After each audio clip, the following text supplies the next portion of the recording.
Assalamualaikum warahmatullahi wabarakatuh. Selamat pagi Pak, apa kabarnya Pak hari ini? Alhamdulillah baik. Mohon izin minta waktunya sebentar Pak, saya ingin mewawancarai Bapak tentang bagaimana mengambil keputusan berdasarkan nilai-nilai kebijakan dalam mengambil keputusan sebagai kepala sekolah. Perkenalkan dulu, nama saya Yuniarni Pak, dari Guru Penggerak Angkatan 9, dan saya mohon izin Bapak untuk memperkenalkan diri. Assalamualaikum warahmatullahi wabarakatuh. Pada menjelang siang ini saya dapat bertemu tatap muka dengan Guru Penggerak dalam rangka wawancara dengan kepala sekolah. Kenalkan, nama saya Haji Madani Ansori, SAG, tanggal lahir Kairaman 12 Maret 1967, bertempat tugas sebagai kepala sekolah di SMP 9 Ramangkuang, Kecamatan Ramangkuang, Kabupaten Ilir, bertanggal 8 Februari 2022. Jadi saya berdebat di sini 2 tahun pas. Itulah keadaan perjalanan saya sebagai kepala sekolah di SMP 9 Ramangkuang. Ya Pak, terima kasih. Terkait selama ini Bapak menjadi kepala sekolah di SMP Negeri 9 Ramangkuang, Pak, mungkin Bapak menemukan banyak kasus yang Bapak temukan di sekolah ini. Nah, pertanyaan saya Pak, bagaimana Bapak dapat mengidentifikasi kasus-kasus yang ada di sekolah yang merupakan termasuk kasus yang dilema etika atau termasuk kasus misalnya kedudukan moral? Ya, kasus atau permasalahan di sekolah kita ini sebenarnya kompleks, ya. Jadi tingkah laku anak didik itu bervariasi karena memiliki latar belakang yang berbeda, dari ekonomi keluarga, dari latar belakang pendidikan orang tua. Namun penyelesaian kasus bila menemui anak seperti ini, kita musyawarahkan dulu dengan wakil kepala sekolah atau dengan guru piket, dan nanti kasus-kasus seperti itu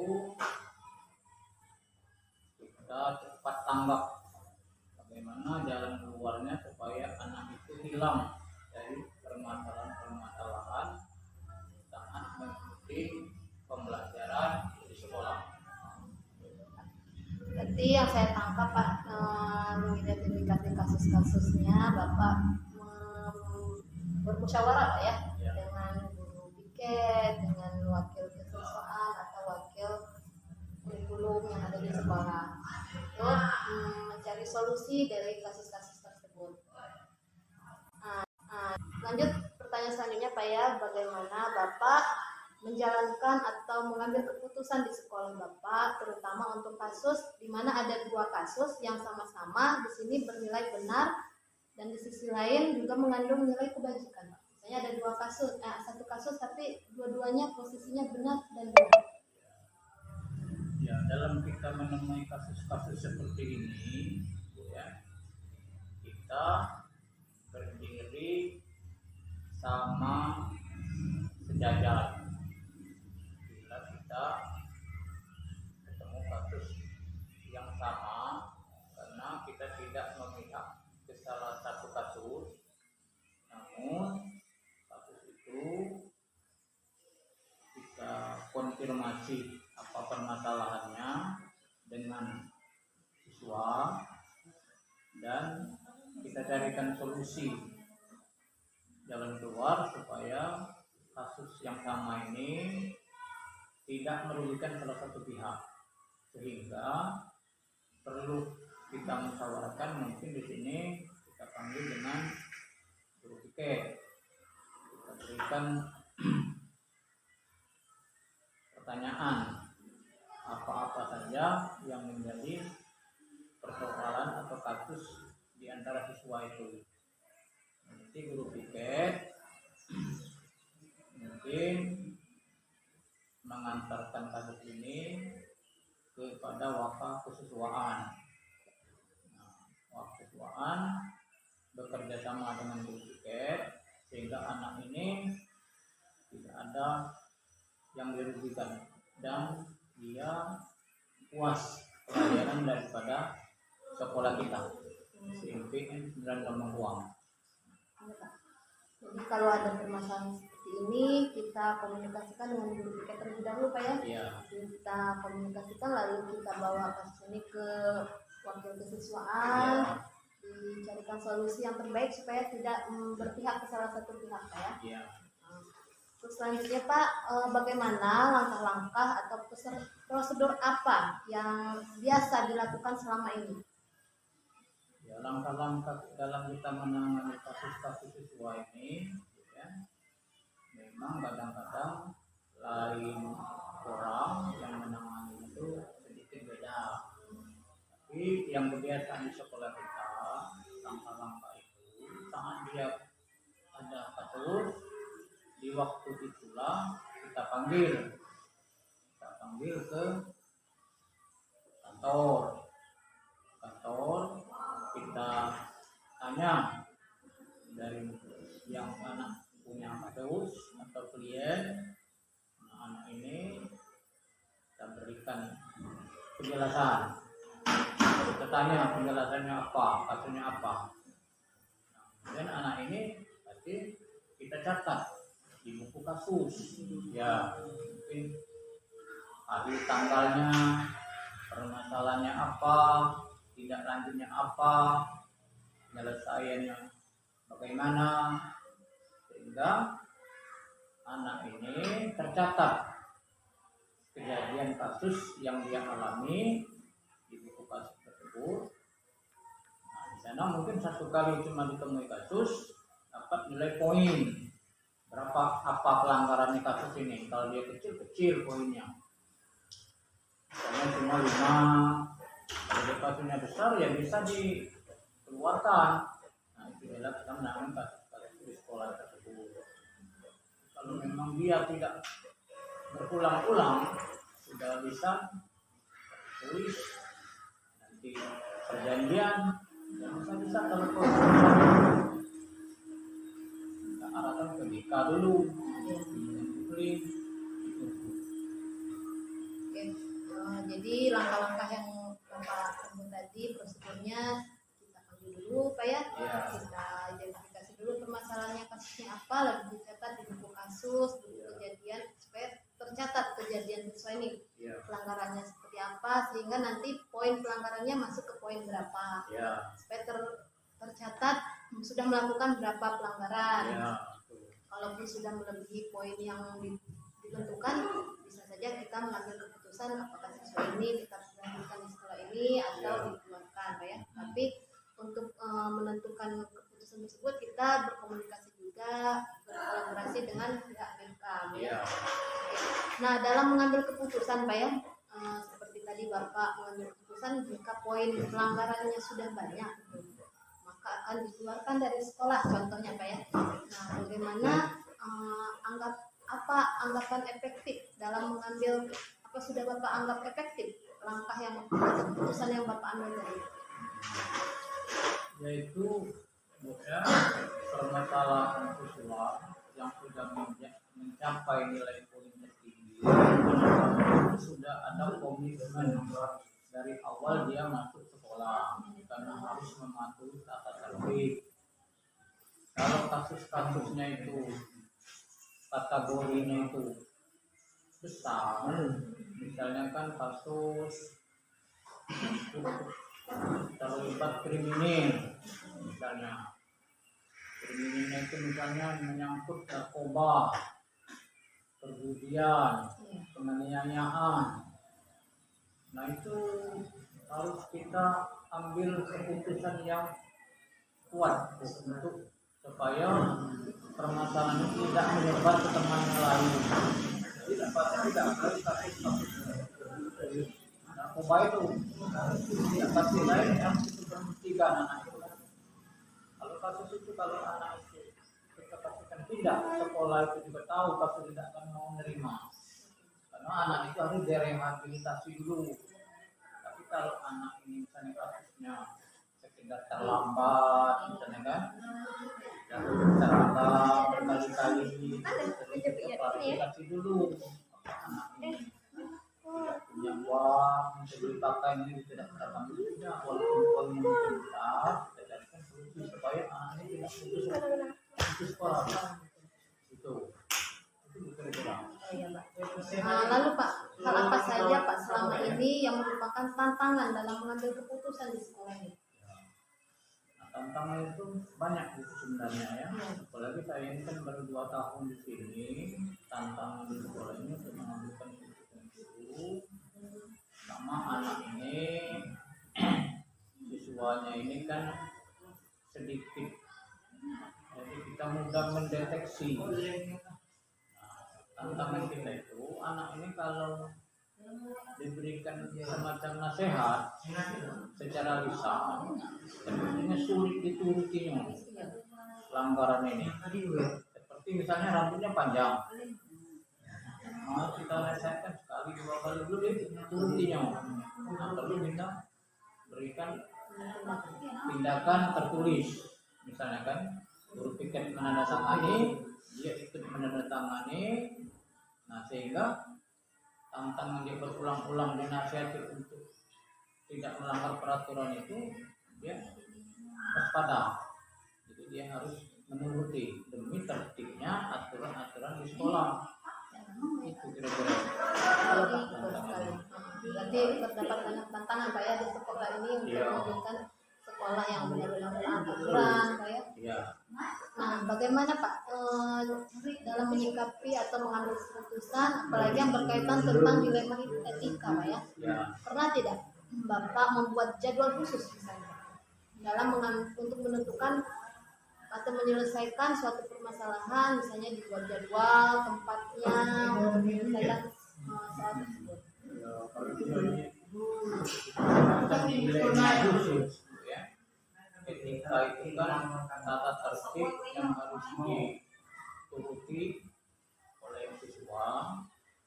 Nah, tapi sudah tidak lagi sudah tidak ada lagi mengikuti etika yang sudah kita terapkan. Nah, itu kita ada coba kita panggil itu tadi kan, kesiswaan itu harus lebih tahu persis tanggal, hari, bulan, kejadian, apalagi dia sudah yang berulang, itu perlu kita jadwalkan tersendiri yang seperti itu. Nah, supaya anak itu sadar bahwa betul-betul etika ini harus diterapkan oleh siswa. Hari, tanggal, bulan harus tercatat. Iya. Jadi dibuat jadwal Pak ya? Jadwal panggilan. Jadwal panggilan. Ya, untuk menyelesaikan kasus ini.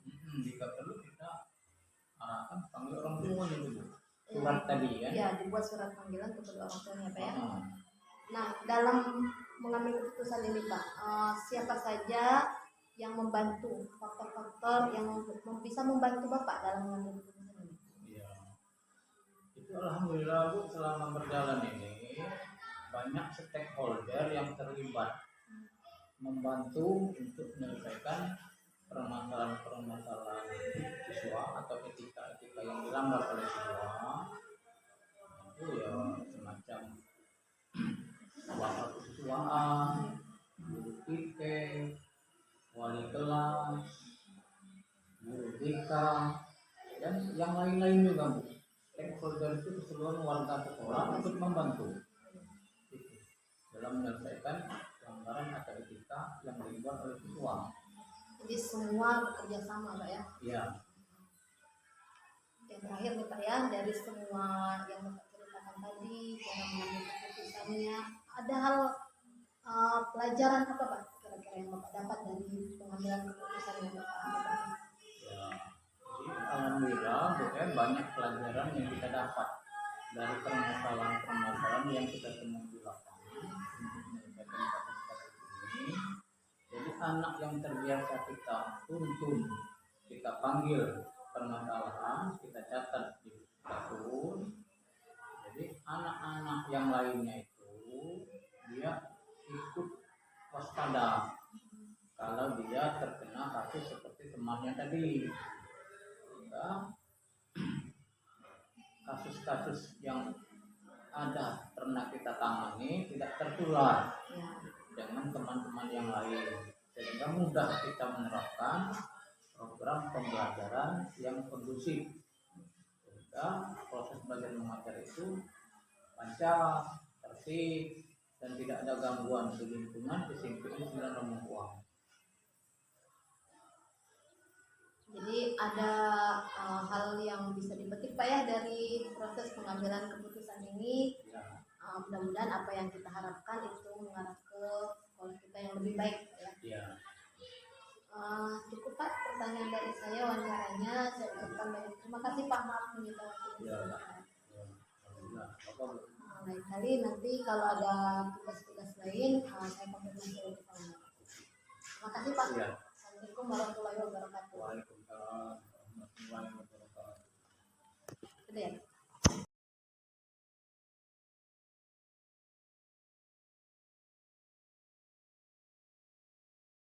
Assalamualaikum Pak. Apa kabar Pak? Alhamdulillah Pak ya. Perkenalkan Pak, nama saya Yuniarni, saya guru penggerak angkatan 9 dari SMP Negeri 9 Papua. Minta sedikit waktu untuk wawancara sebentar Pak ya, tentang bagaimana mengambil keputusan berdasarkan nilai-nilai kebajikan yang berdasarkan kasus yang ada di sekolah Bapak. Izin Pak, perkenalkan diri terlebih dahulu. Oh ya, Bapak nama Alvin, sekarang sebagai kepala SMP di satu Pondok. Saya sudah bertugas dalam 2002 tahun lebih. Kita lanjut ke pertanyaan saya. Selama Bapak menjabat sudah 2 tahun di SMP Negeri 1 Muara Kuang ini Pak, bagaimana Bapak mengidentifikasi kasus-kasus yang merupakan termasuk dilema etika atau kasus yang termasuk bujukan moral seperti itu Pak? Sebenarnya tidak ada kasus yang dijadikan apakah itu dilema ataupun bujukan moral, karena setiap peristiwa itu kan terjadi kadang-kadang spontan. Jadi kadang-kadang kita identifikasinya ya langsung secara langsung biasanya. Seperti itu Iya. ya. Lalu Pak, dalam mengambil keputusan di sekolah Bapak ini, terutama untuk kasus-kasus, misalnya ada 2 kasus yang dua-duanya kepentingannya sama-sama benar seperti itu Pak, atau mengandung nilai-nilai kebajikan seperti apa Pak? Identifikasi dulu sebenarnya, kita langsung ambil keputusan, kita musyawarahkan dengan terutama dengan guru wali kelas, dan kalaupun lebih ke itunya kita adakan rapat bersama dengan kepala sekolah, misalnya dengan sesama rekan-rekan guru yang mengambil keputusan. Dia datang musyawarah. Iya, musyawarah. Pak ya. Kita Wakil. ya, wakil pertama kan, atau wali kelasnya. Wali kelas yang satu kan ya. Oke, Pak. Nah, langkah-langkah seperti apa Pak yang diambil sama Bapak dalam menentukan suatu keputusan? Itu lagi musyawarah dulu dengan rekan-rekan guru, kepala sekolah, dan pihak-pihak yang terkait biasanya kan, apa kita cari apa solusi yang terbaik kan. Oke. Nah, lalu Pak, hal-hal apa saja yang selama ini Bapak anggap efektif dalam mengambil keputusan dalam kasus dilema etika Pak yang pernah terjadi di sekolah itu? Ya, kalau secara efektif ya kita harus mengambil keputusan itu secara bersama-sama kan. Jadi setiap kepentingan siswa, kepentingan sekolah itu sama-sama berjalan kan. Jadi yang paling antara guru dengan kepala sekolah, guru, wakilnya, dan pihak luar, terutama orang tua yang sama-sama pentingnya terpenuhi kan. Berarti harus ada Iya, komunikasi Pak ya. komunikasi mereka. Lalu hal apa saja nih Pak selama ini merupakan tantangan Pak? Tantangan dalam satu kasus yang pernah Bapak hadapi? Ya terutama dari pihak luar barangkali kan, kalau dari guru kan terutama ya itu secara garis besar tentu ingin sekolah itu lebih maju kan. Tapi dari orang tua kan banyak yang orang tua terutama siswanya barangkali yang kurangnya itu lah, kurang paham tentang pendidikan, jadi mereka masih belum paham arti penting pendidikan itu sebenarnya. Jadi dari untuk orang tua terutama kan, karena barangkali kesibukan dan lain-lain. Oke, dari tantangannya itu datangnya dari luar Iya, sekarang Pak ya. sebagian besar dari luar. Sebagai besar dari luar. Nah lalu Pak, adakah atau apakah Bapak memiliki jadwal tertentu? Misalnya ada suatu kasus, adakah jadwal tertentu atau Bapak langsung Oh, tidak. menyelesaikan? Langsung selesaikan kita langsung misalnya di kasus, karena kasus kan tidak mungkin terjadi di terjadwal Iya, kan, betul, jadi Pak. spontanitas kita bisa bila terjadi kasus langsung kita Langsung selesaikan. misalnya berarti tanpa jadwal tertentu Tanpa ya Pak ya. jadwal. Oke. Lalu adakah seseorang Pak atau faktor yang membantu Bapak dalam menyelesaikan kasus-kasus ini? Ya terutama guru-guru, pak sekolah, guru-guru, rekan-rekan kerja di sekolah itu yang membantu kita. Sangat membantu ya Iya, Pak, rekan-rekan guru, wakil, Pak iya, ya. wakil. Terakhir nih Pak ya, dari semua kasus yang pernah Bapak hadapi, adakah pembelajaran yang dapat dipetik dari pengambilan keputusan yang pernah Bapak lakukan? Ya itu ya kata saya tadi bahwa keputusan bersama itu kan kalau diambil secara bersama-sama itu akan lebih baik kan, sekolah kan lebih kondusif ya, sama-sama kepentingan sekolah, kepentingan orang tua, kepentingan siswa juga terpenuhi. Mereka itu yang secara garis besarnya seperti itu. Jadi segala keputusan itu musyawarah seharusnya sebenarnya. Jadi segala keputusan yang diambil secara musyawarah kan tentu hasilnya akan secara bersama-sama. Hasil yang terbaik Pak Iya. ya, demi kemajuan sekolah Nah, ini Pak ya. gitu. Ya, semoga apa yang pernah Bapak lakukan untuk memajukan kepentingan sekolah ini ya Pak ya. Iya. Ya, itu harapan kita semua. Saya ucapkan banyak terima kasih Pak atas Iya, waktunya. sama-sama. Mohon maaf sudah menyetop. Iya. Mohon pamit Pak ya. Iya. Assalamualaikum. Sama-sama.